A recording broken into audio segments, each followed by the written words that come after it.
fellow weirdos, and welcome back to Loreplay. I'm your host, Dayna Pereira, your token millennial with a microphone, and tonight we are diving into one of the most infamous, tangled, and genuinely chilling urban legends to come out of New York. A story wrapped in childhood dares, whispered warnings, institutional horrors, and the blurred line between the monster under the bed and the one walking down the street. This episode is coming at you with a huge blinking red trigger warning for those sensitive to child abuse and the death of children.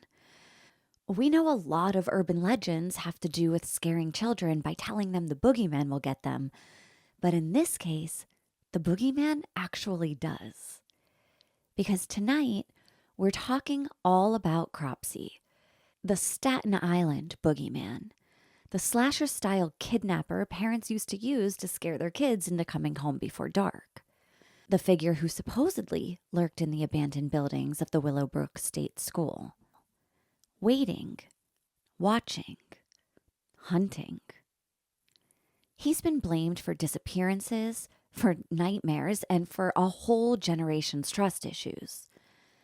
But beneath the legend is a very real, very disturbing, very complicated story involving state neglect, abuse in institutions, and one deeply unsettling man.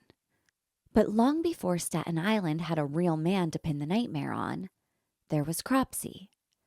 Not a man, not a suspect, not even a fully shaped story, but a shadow, a whisper, a warning quietly murmured between kids who should have been asleep. The earliest version of Cropsey wasn't tied to any one person or crime. He was more of a choose-your-own-nightmare situation. Staten Island parents used him the way parents everywhere use a good boogeyman, as a behavioral management tool. Fear-mongering during formative years. What could possibly go wrong? Get home before dark or Cropsey will get you. Don't wander into the woods or Cropsey will grab you. Don't go poking around the abandoned hospital or Cropsey will drag you underground and feast on your intestines. You know, super friendly, not at all traumatizing kid stuff. No one agreed on what he looked like, but everyone agreed you did not want to meet him. Some said he was a hulking figure with burned skin, the remnant of a camp counselor who died in a fire and now stalked kids as revenge. Others swore he was a shadowy man with a hook for a hand, waiting near the edges of the parks or the mouths of storm drains. Sometimes he lived in the tunnels under Willowbrook, sometimes he lurked in the woods by the Boy Scout camps, and sometimes he lived in the sewers like a Dollar Tree Pennywise. But no matter the version, Cropsey always shared three traits. He targeted kids, he lived where adults don't go, and he was patient, like uncomfortably patient. The name Cropsey itself may have roots stretching way back into the 19th century, when New York newspapers occasionally used it as a slangy stand-in for a rough, menacing character. Some folklorists also point to the American painter Jasper Francis Cropsey, whose dark, moody landscapes of Staten Island forests accidentally provided the vibes for 1,000 childhood nightmares.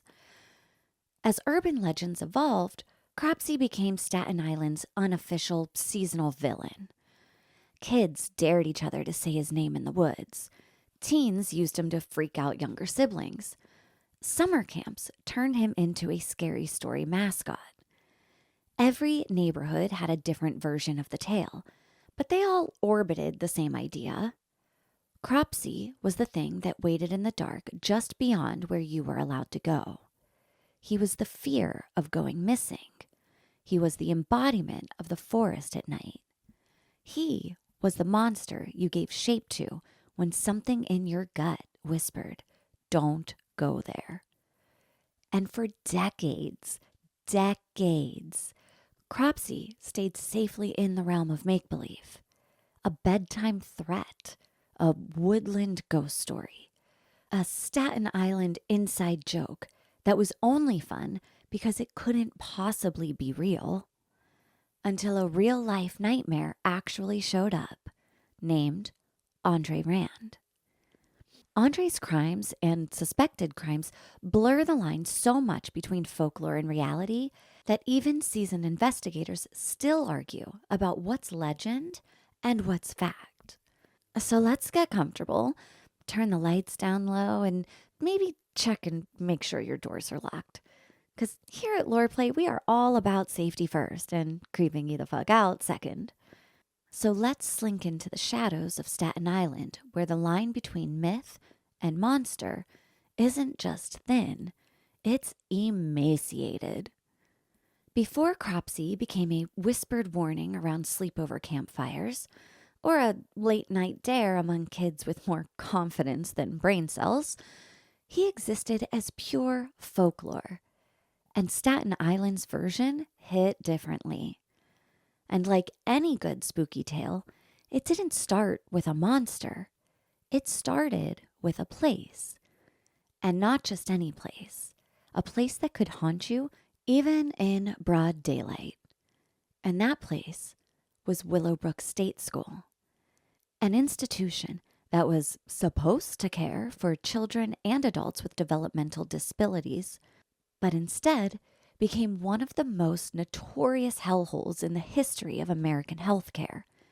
And that's saying something, because the whole of American healthcare is an absolute clusterfuck shit show. Imagine a massive campus of brick buildings, miles of overgrown woods, empty rooms littered with rusted beds, peeling walls, darkness swallowing entire hallways, and the kind of echo that makes you swear someone is right behind you. Picture tunnels, endless tunnels, weaving underneath the entire property like veins under your skin.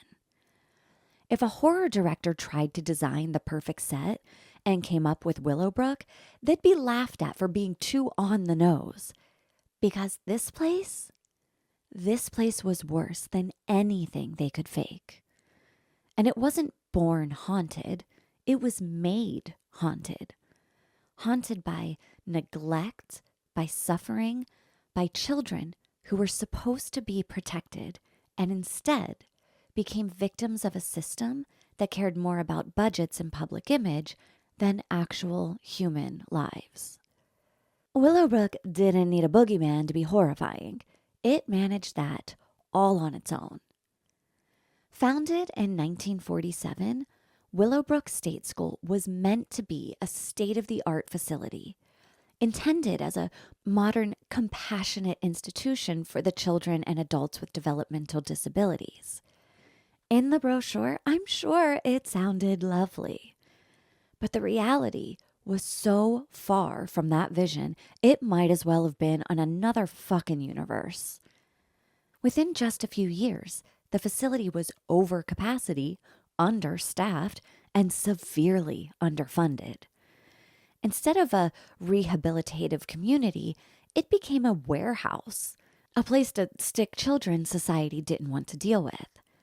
By the 1960s, Willowbrook was housing over 6,000 residents in a space built for half of that. Imagine that for a moment. Thousands of children and adults packed into buildings meant for far fewer, with staff so stretched that basic care turned into a luxury. The reality was brutal. Rooms meant for 30 people held more than 60. Beds were jammed so tightly the residents could touch each other without even reaching. Many children were left naked, sitting on cold floors, surrounded by the smell of urine and bleach, if bleach had even made an appearance that week. And this was considered normal. Willowbrook became infamous for its inhumane conditions. Children tied to beds and benches, residents wandering aimlessly, unwashed, unfed, and ignored. Overworked aides doing their best while drowning in impossible ratios. A near total absence of education, therapy, or stimulation. Outside, the campus looked deceptively idyllic. on the inside, it was nothing short of a human rights violation. And then came the part that still sends a chill up the spine of anyone who hears it. The hepatitis experiments. If the daily neglect at Willowbrook was the horror you could see, then the hepatitis experiments were the horror hidden behind clipboards, lab coats, and medical jargon. The kind of horror that pretended to be research, as if slapping a scientific label on something could somehow clean the blood off of it. The experiments began in 1955, led by Dr. Sal Krugman, a respected pediatrician from NYU who, on paper, was studying the transmission of hepatitis. Willowbrook, he argued, provided a controlled environment. And this bitch said it with a straight face, like he wasn't talking about a place already drowning in filth and horror. Here's the setup. Willowbrook had constant outbreaks of hepatitis due to overcrowding, poor hygiene, and systemic neglect. Instead of stepping in and fixing the conditions causing the disease, researchers decided to take advantage of them. Yeah, adults in power, instead of protecting and helping children, intentionally infected them. Not metaphorically, not accidentally, intentionally. Some children were fed milkshakes mixed with fecal matter containing the hepatitis virus. Others were injected with purified viral extracts. In several cases, the involvement of parents came through consent forms that glossed over the details and framed participation as a beneficial treatment, or made it seem like the only path to securing their child a spot in an overcrowded system. And those forms, they weren't exactly optional. Willowbrook had a wait list so long it may as well have been a threat. Some parents were told that their child could be admitted sooner if they agreed to the research studies. That isn't consent, that's coercion with a lab coat. Krugman insisted that the children weren't being harmed, that because hepatitis was rampant in Willowbrook anyway, the experiments didn't meaningfully change their risk. This argument was repeated in journals, conferences, and government meetings, but saying they probably would have gotten sick anyways is not a fucking defense. These children weren't volunteers, they were wards of the state with little to no advocacy. They were kids who often couldn't speak clearly, couldn't understand what was happening, and couldn't push anyone's hand away. And this wasn't rumor or whispering gossip. This wasn't a local legend. The neglect was so severe it bordered on medieval torture. Make no mistake, it was fucking abuse. And a documented fact. In 1972, a young journalist named Geraldo Rivera, yes, the Geraldo Rivera. If you're a millennial, you'll know him as the poor man's Jerry Springer from his show in the 90s. And if you're Gen Z, he's the creepy Fox News guy that inserts himself into every story. He broke into the facility with a camera crew. What he found was so shocking that even the hardened New York audience sat in stunned silence as the footage aired. The footage he took is still, to this day, some of the most disturbing documentary material ever aired on television. Children rocking endlessly, covered in filth. A smell that Geraldo said clung to him for days. A level of human suffering that, frankly, should have set off every alarm in the country. Children staring blankly, their eyes hollow, a floor slick with unidentifiable fluids, screams echoing down unlit halls. The exposure sparked national outrage, lawsuits, and investigations. Willowbrook was declared unfit for human residence, let alone care. They said it would close. And eventually it did. But eventually meant a decade of slow, painful shutdowns. Eventually also meant a decade-long process of bureaucratic shrugging. Like, oh well, kids, sounds like a you problem. Which is so weird because I thought the government cared so deeply about kids. Even after the scandal, parts of the campus remained active. Others were simply abandoned. Staff still clocked in and out. Tunnels remained accessible if you knew where to look. And the surrounding woods? A perfect labyrinth for teenagers looking to test their courage. Teenagers dared each other to explore the abandoned buildings, sometimes dragging spray paint, sometimes dragging each other, and always dragging fear. Stories started spreading about a man living in the tunnels, a shadow figure watching from the tree line, strange noises echoing from the old wards, shapes moving in windows that should have been empty. But these weren't ghosts. Well, not all of them. Because while Willowbrook decayed, a man drifted around its edges. The institution, with a horrifying history, became the backdrop to a different kind of nightmare. That's where the line between legend and reality really began to blur. Because while Willowbrook teetered in limbo, half operational, half ghost town, this man was drifting around its periphery. A man with a record, a man with a history, a man who would become synonymous with the name Cropsey. His real name was Andre Rand. And let's clear something up right now. People often say Andre Rand was Cropsey, but that's not entirely accurate. The legend of Cropsey existed before Rand ever entered the picture. The legend of Cropsey existed first. And when Rand's alleged crimes came to light, the community didn't say, oh, that must have been inspired by the legend. They said, we found him. We found Cropsey. Rand was born Frank Rashan in 1944. And from early adulthood, something was off. He collected a troubling history. Petty crimes, odd behavior, incidents involving children that set off alarm bells but never quite led to long-term consequences. And then, in 1969, he was arrested for kidnapping after luring a group of children into his van. Yes, the man literally owned a van he used to lure kids, because some monsters really do commit to the aesthetic. Before the kidnapping charge, he worked at Willowbrook for a period of time as a custodian and later as an aide. Not long, but long enough to know the campus layout intimately, to learn the tunnels and to become familiar with the woods and abandoned structures.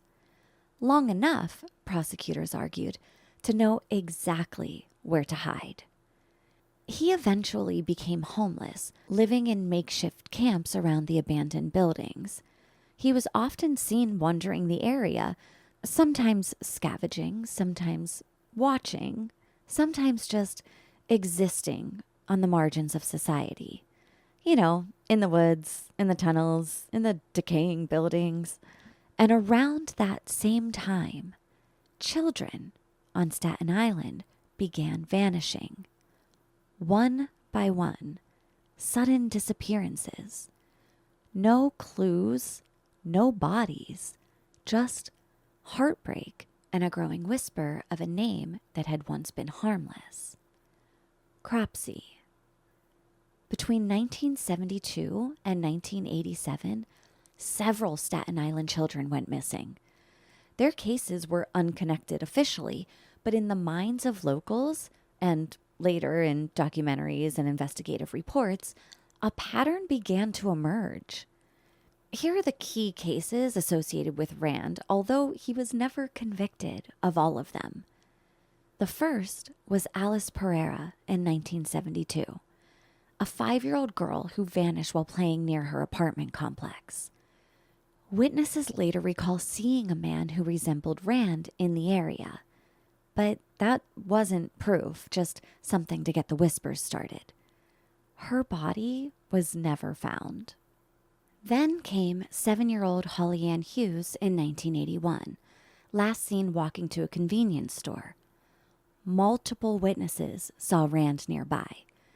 People claimed he had approached Holly before, but once again, no body. Next, Thais Jackson in 1983, a 10-year-old girl who disappeared while running an errand at a supermarket. Rand, again, was spotted nearby, and again, no physical evidence was ever recovered. She's still missing today. The next person to go missing was Henry Gafforio in 1984. He was a 22-year-old man with developmental disabilities. He was last seen leaving a diner with none other than Andre Rand. So weird that this dude keeps popping up around missing children's cases. And then Jennifer Schweiger. This is the case that broke everything open. Jennifer was 12 years old and had Down syndrome. She was described as having a kind spirit and a sweet smile. She went for a walk and never returned. The island erupted. Volunteers poured into the woods. Parents were walking miles calling her name. The community, terrified, exhausted, and desperate, combed through Willowbrook's grounds.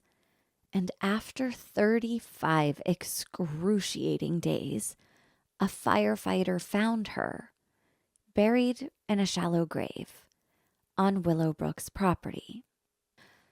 And who was seen wandering around the search zone, living in a campsite just yards away, and found trying to flee the area? Did you guess Andre Rand? Of course you did, because you are not a fucking idiot. And there you go. That's your affirmation for the day.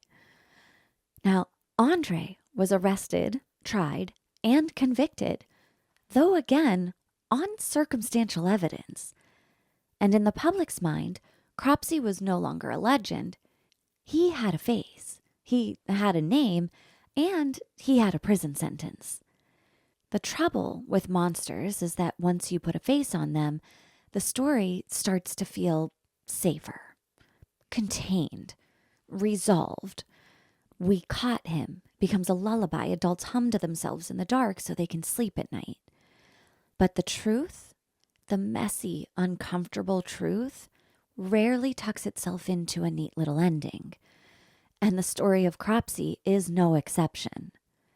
Here's where the story gets complicated and, frankly, more disturbing.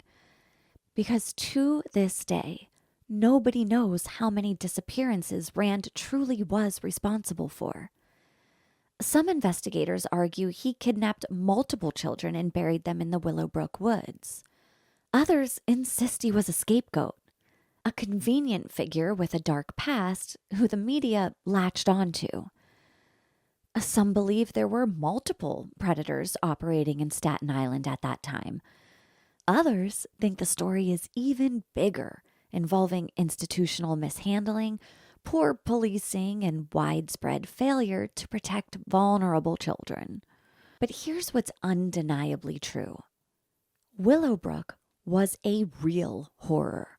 Because while Andre Rand was convicted for Jennifer's death, and later the disappearance of Holly Ann Hughes, the other cases remained unsolved. 5 children, at minimum, vanished from Staten Island over 15 years. Only one body was found. Only one case had enough evidence to secure a conviction. And the rest?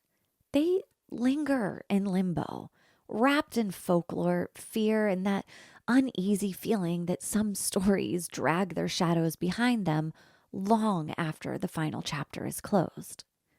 As the years passed, Staten Island tried desperately to reclaim some of the sense of safety, but the island's collective trauma stuck to the community like humidity in August. Parents whispered warnings to their kids without explaining why. teenagers dared each other to explore Willowbrook's abandoned wards in the middle of the night. And the Cropsey legend, instead of dying after Rand's arrest, became stronger. It changed and evolved, and it took on a personality that was no longer just folklore, but not quite fully human either. Locals said they saw someone in the woods even after Rand was behind bars. A tall figure moving between trees. A shadow standing still in places where shadows shouldn't be. Students at the newly developed College of Staten Island, built partially on the old Willowbrook property, claimed they heard someone walking behind them at night, only to turn around and find the path completely empty. Tunnels were sealed, but never perfectly. Someone always found a way in. Someone always came back with a story. The land holds memory, whether you believe in ghosts or not. And Willowbrook's land, it remembers everything. The screams of children left unattended in halls too big for their cries. The footsteps of staff who were overwhelmed, burned out, or just numb. The echo of Geraldo Rivera's massive ego that is clearly compensating for his lack of massive in other areas. The whispers of teenagers telling each other Cropsey was real. Because what if he was? The thing about institutions like Willowbrook is that they don't just leave behind abandoned buildings. They leave behind trauma. They leave behind energy. They leave behind questions that no one in power wants to answer. And those questions, the ones without the clean endings, the ones that linger like a chill, are fertile soil for legends. Enter the documentary. In 2009, two filmmakers who grew up on Staten Island released Cropsey, and let me tell you, this documentary hit the island like a spiritual earthquake. For the first time, the story was told not as gossip or as a cheap scare, but as a layered, painful, deeply human look at how a community blends myth and reality when it's desperate for answers. The documentary makes the point that Cropsey, the urban legend, was never one person. He was a shape, a silhouette, a placeholder for every fear Staten Island had buried under decades of institutional neglect. Lost children, ignored complaints, and a government that did far too little, far too late. Rand just stepped into the silhouette. Was he dangerous? Absolutely. Did he have a history of approaching and luring children? Unfucking fortunately. Did he live around Willowbrook, know the area, and show up near multiple disappearances? Yeah. But did the evidence definitively prove he was responsible for all the missing children? No, not definitively. And that sliver of doubt is what keeps the story alive. Some detectives believe he acted alone. Others believe he may have been part of a group. Some locals whisper about satanic cults operating in the woods in the 1970s and 80s. And god damn it, you gotta love a good satanic panic rumor. When suburban moms thought Dungeons and Dragons summoned demons and Ozzy Osbourne was personally recruiting their teenagers to bite the heads off of all those pesky bats. But even rumors have roots.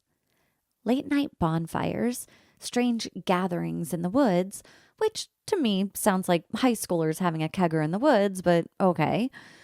Combine it all with an abandoned institution of nightmare fuel and missing children, those images took on a dark, sinister life of their own.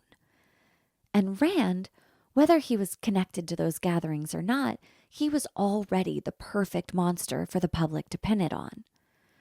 Homeless, disheveled, strange, seen wandering the woods, already on police radar, already tried for kidnapping.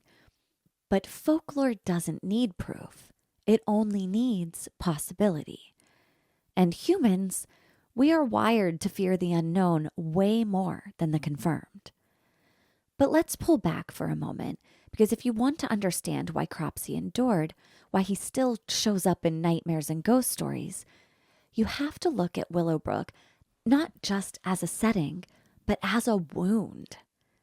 In the years after the institution began closing, the abandoned buildings remained a magnet for urban explorers, ghost hunters, and bored teenagers who thought jumping through broken windows at 1 a.m. was peak entertainment. I mean, seriously, guys, go crash the kegger. And those wanderings produced stories that only added fuel to the already blazing legend.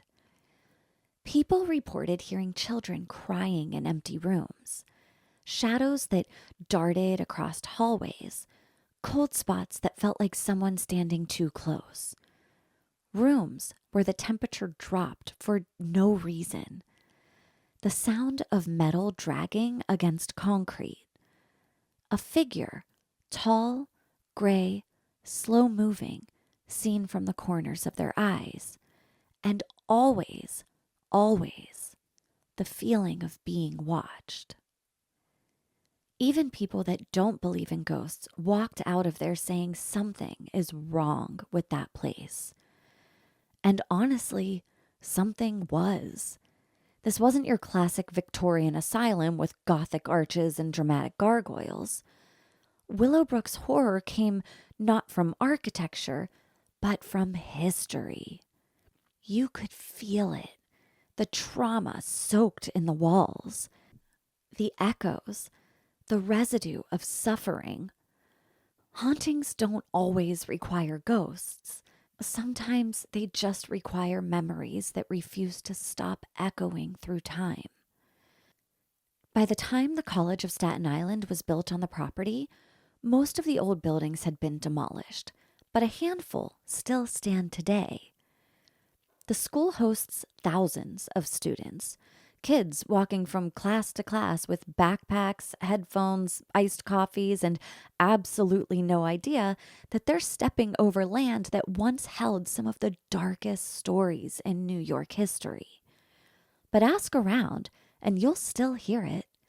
The footsteps at night, the lights that flicker in sealed buildings, the figure in the woods, the sense that someone's following you. Someone always brings up Cropsey. And here's the wildest part.